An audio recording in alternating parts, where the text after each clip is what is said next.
여기에 이강인 선수가 아닌 일본의 구보가 아시아 선수 중 시장 가치가 가장 높은 것으로 평가되어 화제입니다.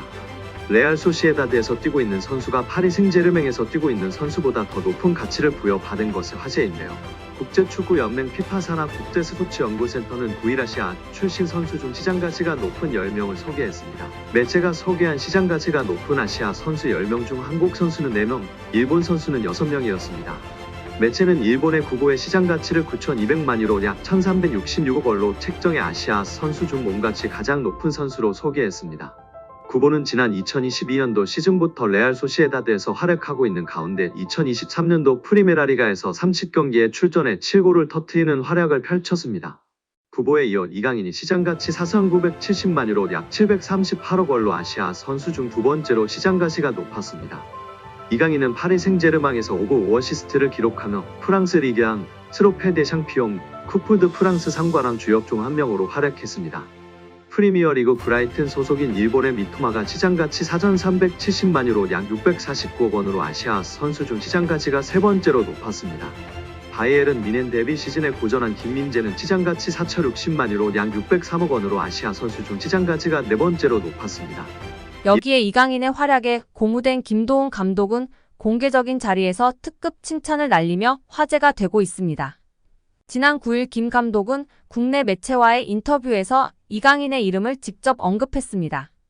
김 감독은 이강인은 솔직히 계속 칭찬을 해줘야 하는 선수라며 축구 선수로는 최고의 테크니션이라고 생각한다라고 말했습니다.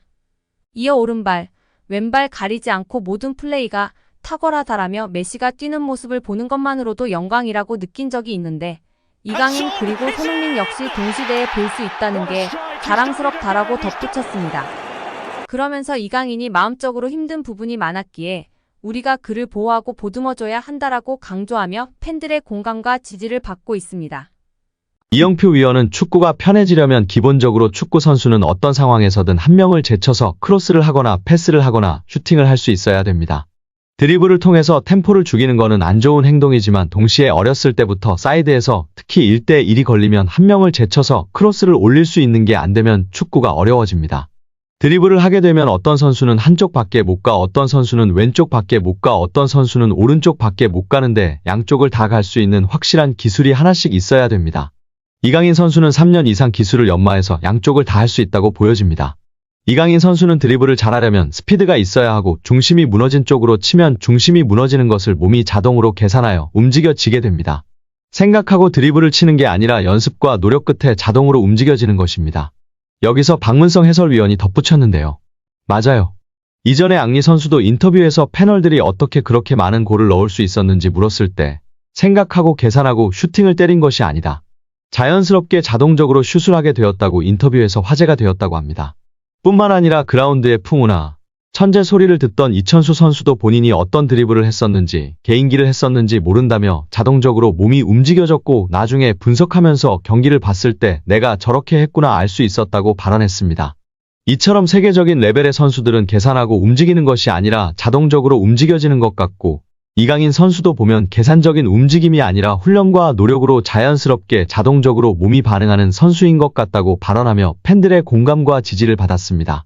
이어 이영표 위원은 이강인 선수가 재능은 기본적으로 있었겠지만 훈련과 노력이 없이는 만들어질 수가 없습니다.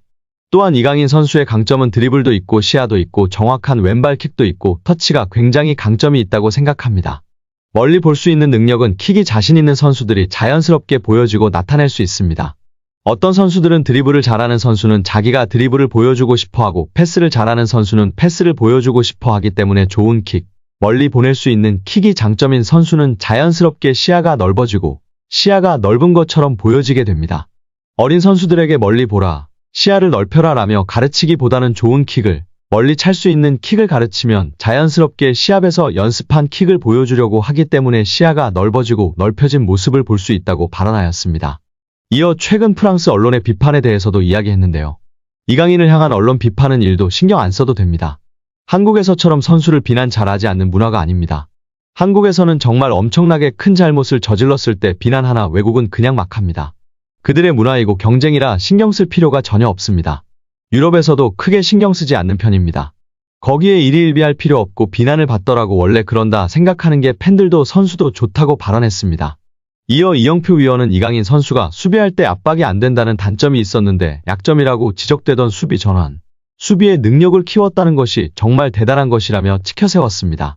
이는 특히 선수의 태도의 문제이기 때문에 이런 것들을 지적을 받으면 자기가 수비력을 키우는 게 아니라 나도 수비를 열심히 하는 척해야지 라는 선수가 있는데 이강인 선수는 진짜 수비를 하는 것이라며 극찬하였습니다. 특히 이런 태도를 갖고 있는 선수는 길게 선수 생활을 하고 겸손하기 때문에 대성하는 경우가 많다고 발언했습니다. 브레스트와 리그앙 4라운드 홈 맞대결을 앞두고 진행된 기자회견서 엔리케 감독은 이강인의 재능을 칭찬했습니다. PSG 공식 홈페이지에 따르면 엔리케 감독은 마르코 아센시오가 중앙 공격수로 계속 뛰는지 아니면 랑달 콜로무아니가 선발로 나설 예정인지에 대한 질문에 답하면서 이강인을 언급했습니다. 엔리케 감독은 그 포지션이든 다른 포지션이든 내게는 많은 옵션이 있다. 다재다능함에 관해 얘기하자면 난 많은 옵션이 있고 그런 선수들을 보유하고 있어 기쁘다라며 콜로무안이나 이강인, 주앙 네베스, 아센시오는 우리에게 많은 옵션을 줄 수 있다. 모든 선수들이 뭔가 다른 걸 만들어낼 수 있는 선수들이다라고 주장했습니다. 엔리케 감독에 앞서 루이스 캄포스 단장도 이강인의 뛰어난 재능을 언급했습니다. 캄포스 단장은 올 여름 이적 시장 동안 루머가 돌았던 라민 야말 영입설에 대한 질문에 난 야말을 좋아한다. 하지만 우리에겐 우스만 덴벨레, 이강인, 마르코 아센시오처럼 엄청난 자질을 갖춘 환상적인 선수들을 보유하고 있다며 PSG와 연결된 선수들이 모두 영입됐다면 우리는 포지션마다 5명의 선수가 있었을 것이다. 난 야말을 좋아한다. 물론 그를 좋아하긴 하지만 우리에게는 덴벨레, 이강인, 아센시오 등 엄청난 자질을 가진 환상적인 선수들을 갖고 있다고 말했습니다. 이어 야말이 훌륭한 선수가 아니라고 말하는 건 내 큰 실수가 될 것이다. 야말은 훌륭한 선수다. 난 야말이 그런 수준으로 플레이하는 걸 보게 돼 매우 기쁘다라면서 하지만 PSG는 야말과 같은 포지션에 있는 선수들에게 매우 만족하고 있다고 강조했습니다. 야말은 바르셀로나와 스페인 국가대표에서 오른쪽 측면 공격수로 활약하고 있는데요. PSG에서 덴벨레, 이강인, 아센시오가 뛰는 위치입니다. 캄포스 단장은 야말과 같은 포지션인 이들의 능력에 큰 점수를 준 것입니다. 이날 이강인은 프랑스 리그앙 4라운드 홈 경기에서 오른쪽 미드필더로 나서 전후반 90분 동안 플레이메이커 역할을 하며 3대1 역전승에 크게 기여했습니다. 축구 통계 매체 소파스코어에 따르면 이강인은 풀타임을 뛰며 전체 패스 83개 중 78개를 성공시켜 94%의 높은 패스 성공률을 보였습니다. 드리블과 키패스는 각각 2회씩 성공시켰습니다. 태클 사회로 수비적으로도 준수한 모습을 보였습니다. 축구 통계 매체 풋몹은 멀티골을 터뜨린 우스만 덴벨레에게 최고 평점을 주면서 공격 포인트를 기록하지 못한 이강인에게도 공격 2선에서의 활약을 높게 평가하며 8.1점의 높은 평점을 부여했습니다. 이강인은 덴벨레, 하키미, 루이스에 이어 팀 내 4번째 높은 평가를 받았습니다.